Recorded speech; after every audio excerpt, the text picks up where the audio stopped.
मुंबईतून मोठी बातमी आहे। प्रलंबित मागण्यांसाठी बेस्ट वर्कर्स युनियन आक्रमक झालेली आहे। 18 ऑगस्ट पासून म्हणजे उद्यापासून बेमुदत उपोषणाचा इशारा देण्यात आला।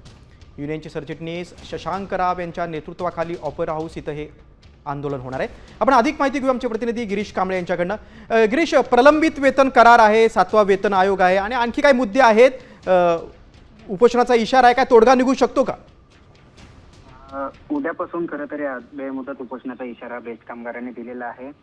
उद्या खरं तर जे उपोषण आहे त्याची सुरुवात होणार आहे। त्यानंतर मग जे काही चर्चा असेल ती केली जाईल। मात्र ज्या मागण्या खरं तर 2016 ते 2021 आणि 2021 ते 2026 या कालावधीत वेतन करार तातडीने करण्याची मागणी आहे, ती बऱ्याच दिवसांपासून प्रलंबित आहे। म्हणजे याआधी देखील आंदोलन झाले होते, शब्द देण्यात आला होता, मात्र ते पूर्ण झालेलं नाहीये।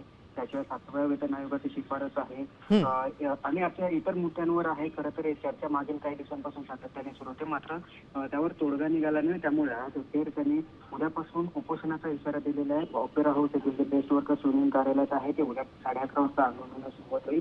त्यानंतर बेमुदत असा हा उपोषणाचा इशारा हा शशांकराव यांनी दिला। त्यामुळे आता शशांकराव खरं तर त्यांची कामगार संघटना ही भाजप कामगार संघटनेसोबत सध्या बेस्ट युनियनमध्ये एकत्रित सत्तेत आहेत। अशा स्थितीत देखील शशांकराव यांनी उपोषणाचा मार्ग स्वीकारलेला आहे। त्यामुळे सरकार त्यांच्या मागण्यांकडे लक्ष देत आहे हे देखील पाहणं महत्त्वाचं असेल। त्याने कशा पद्धतीने चर्चा होते, सरकारकडून काही पावलं उचलली जातात का हे देखील पाहणं महत्त्वाचं असणार आहे। उद्यापासून अगदी गिरीश बरोबर आहे। सत्ताधाऱ्यांबरोबर शशांकराव यांच्या संघटनेची युती आहे, त्यामुळे आता काय याच्यातनं मार्ग निघतोय, वेतनाचा प्रश्न सुटतोय का ते बघणं खूप महत्त्वाचं आहे। तुम्ही सविस्तर माहिती दिलीत त्याबद्दल धन्यवाद।